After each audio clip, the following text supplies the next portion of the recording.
guys, what's up? So medyo matagal na din po kami walang upload po, no? Ngayon ko lang naisip na mag-upload ulit. Natutulog yung kapatid. Matagal ko nang pinagplanuhan po, actually. Ngayon lang magsasucceed kasi medyo alerto siya. So, ayun.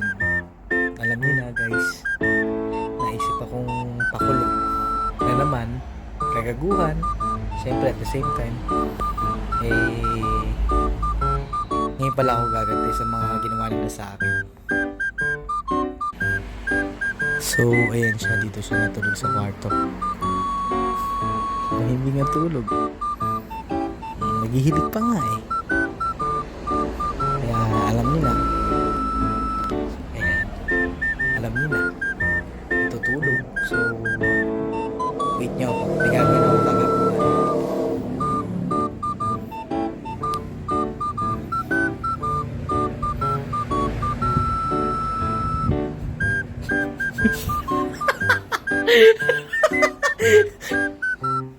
Boy!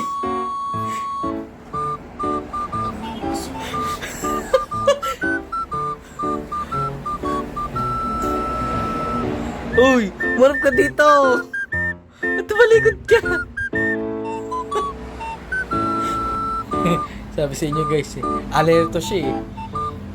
Kaya hindi talaga magagawa ng kalokohan to eh. Mababaw lang kasi tulog. Pero kinakabahan ako sa magiging ganti na tong kapatid ko na to. So yun lang. Peace out, yo!